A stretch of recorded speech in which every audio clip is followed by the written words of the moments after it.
Hi everyone.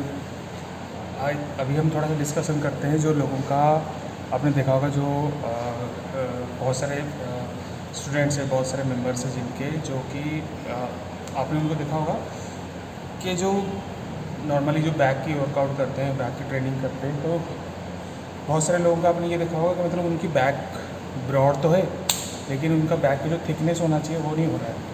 Reason भी बहुत सारा होता है कि डिपेंड करता है कि कौन सी ट्रेनिंग में किस तरह की आप ट्रेनिंग फॉलो करते हो और किस तरह की आपका पोस्चर है, किस तरह की आपका फॉर्म है। ठीक है, फॉर एग्ज़ाम्पल मैं अगर बोलूँगा, अगर बैक की आपको थिकनेस बढ़ाना है और आपका बैक का जो वी शेप लाते हैं, नॉर्मली लोगों का ज़्यादातर हम पहले रिकमेंड होता है लोगों का, आपका जो बिगिनर से लेके इंटरमीडिएट लेवल तक जो लोगों का फेवरेट होता है वो ये होता है चिनअप्स और लैट्स पुल डाउन। ठीक है, और कुछ कुछ हद तक आपका रिवर्स ग्रिप पुल डाउन होता है या फिर क्लोज ग्रिप बोल सकते हो आप। ठीक है, तो आप ये देखिए होगा, देखा होगा बहुत सारे लोग जब लैट्स पुल डाउन करते हैं या फिर चिनअप्स करते हैं या फिर पुलअप्स करते हैं, उनका रेंज ऑफ मोशन जितना होना चाहिए नहीं हो पा रहा है। तो फॉर एग्जांपल अगर आप जो मेरा लैट्स पुल डाउन है, मैंने वीडियो बनाया है, इसमें मैं आपको एडिट वीडियो इस पर अटैच कर दूँगा, तो आप देख लीजिएगा। भले ही आपका सेट आपका पहला सेट हो या फिर आपका लास्ट सेट हो, तो आपका जो रेंज ऑफ मोशन होना चाहिए अगर उसी हिसाब से रखोगे तो आपको जो बैक की थिकनेस के ऊपर भी आप अपना वर्क कर सकते हो। और बैक आपका जैसे फ्रंट व्यू अच्छा होता है, वैसे आपका बैक आपका साइड व्यू भी अच्छा होना चाहिए। तभी कुछ लोगों का आपको देखा होगा कि मतलब उनकी जो वेस्ट लाइन है बहुत पतली होती है और उनका जो बैक की जो थिकनेस है बहुत हेवी होता है, बिकॉज ऑफ क्योंकि वो proper full range of motion complete करते हैं। भले ही वो आपका उनका फर्स्ट सेट हो या फिर आपका लास्ट सेट हो, उनका आपका चिनअप से या पुलअप से या फिर लैट्स पुल डाउन में नॉर्मली बैक के लिए होता है। देखिए, सबसे बड़ी बात तो ये है कि मैं जानबूझ के थोड़ा डिस्क्राइब करके थोड़ा सा वीडियो को जानबूझ के लंबा करता हूँ ताकि आप अच्छे से समझ सको। देखो, जो मेरे साथ जुड़े हुए हैं रियल में, तो वो मेरे जो भी मैं बोलता हूँ वो जल्दी कैच कर लेंगे, लेकिन जो वर्चुअली आपका वीडियो में जुड़ते हैं या फिर जुड़े हुए हैं, उनको समझाने में थोड़ा सा डिफ़िकल्ट होता होगा। इसी वजह से मुझे अपनी वीडियो को थोड़ा सा लंबा करना पड़ा ताकि मैं उनको अच्छे से समझा सकूं। अगर कभी भी आपको डाउट भी लगता है तो आप वीडियो को बार बार सुनिएगा ताकि आप और अच्छे से समझ सकें। फॉर एग्ज़ाम्पल मैं अगर वापस टॉपिक पे आते हैं, फॉर एग्ज़ाम्पल अगर मैं लैट्स पुल डाउन कर रहा हूँ, जो मेरा रेंज ऑफ होना चाहिए, जो आपका नॉर्मली जो आपका बैक का स्कैपुला है, तो आपका पोस्चर ऐसे ही स्प्रेड होता है। वापस जब आप वापस पुल डाउन करते हैं तो वापस ये मतलब क्लोज होता है। तो ये उसका मूवमेंट होता है। जब आप समझ लो आपको मैं लैट्स पुल डाउन कर रहा हूँ, मेरा जो रेंज ऑफ मोशन होना चाहिए पूरा जो आपका ग्रिप रॉड है कम से कम चेस्ट तक आना चाहिए, अपर चेस्ट तक या फिर उसको बोलो आप मिडिल चेस्ट तक, डिपेंड करता है आपका कौन सी टारगेट मसल्स को आप हिट करते हो। तो उसके हिसाब से जब आप जितना आप अपर रखोगे उसके हिसाब से आपका मसल का टारगेट अलग हो जाएगा। मिडिल में रखोगे तो उसका मसल टारगेट अलग हो जाएगा। जब आप नीचे रखते हो तो उसका टारगेट मसल अलग अलग हो जाते हैं। डिपेंड करता है कि किस तरह की आपका नॉलेज है और किस लेवल में हो आप, आपका ट्रेनर आपको किस तरह से आपको या फिर आपका सीनियर्स आपको किस तरह से आपको कौन से मसल्स को हिट करने के लिए आपको ट्रेनिंग करें। लेकिन सबसे बड़ी चीज़ है आपका रेंज ऑफ मोशन होना चाहिए। कुछ लोग आपने देखा होगा सब यूँ पूरा रेंज ऑफ नहीं होता, तो उनका रेंज इतना ही होता है और वो पूरा नहीं करते। कि नॉर्मली जो मैंने बोलता है जो आपका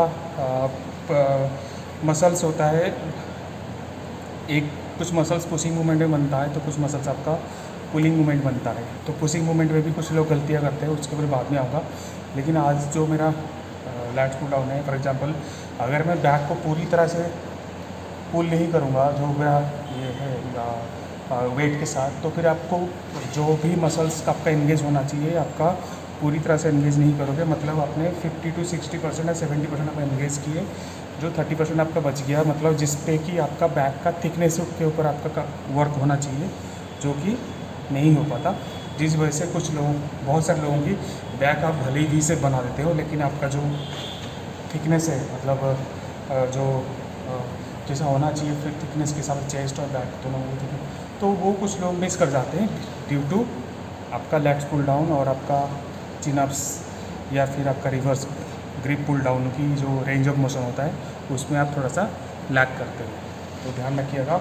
अभी मैंने वीडियो बनाया है, उसमें मेरा दोनों, एक लाइट वेट में भी है और एक हेवी वेट में भी है, तो दोनों का देख लीजिएगा रेंज कैसा होना चाहिए। देखो आप अपनी अपनी, देखो मैं हमेशा मैं अपनी जो मेरे साथ मेरे जो स्टूडेंट है और जो मेरा जो क्लाइंट है, मैं उनको बोलता हूँ आखिरी सेट में थोड़ा सा बॉडी का मूवमेंट चेंज हो जाता है, क्योंकि आपको पूरी तरह से रेंज ऑफ मोशन कंप्लीट करने के चक्कर में आप कभी कभी थोड़ा सा मूवमेंट हो जाता है। लेकिन आपको ध्यान रखना ज़रूरी है कि आपका रेंज ऑफ मोशन के साथ साथ पोस्चर ख़राब ना हो और आपका जो लोड ऑफ टेंशन है प्रॉपर उसी मसल्स पे ही आना चाहिए और कहीं नहीं जाना चाहिए।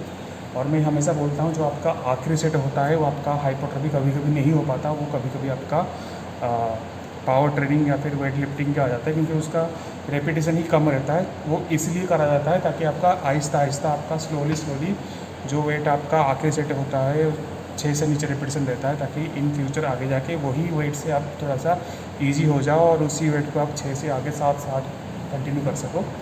तो इसीलिए जो मैं हमेशा बोलता हूँ लास्ट सेट भी इतना करो कि आपका ज़रूरत से ज़्यादा आप उसको चीटिंग मत करो आपकी मूवमेंट में, ताकि वो फिर वो आप कैलोरी तो बर्न कर रहे हो लेकिन आप जो मसल्स को एंगेज जितना देना चाहिए आप दे नहीं पा रहे हो। तो ऐसे ही हर एक मसल पार्ट में होता है, तो ध्यान रखिएगा।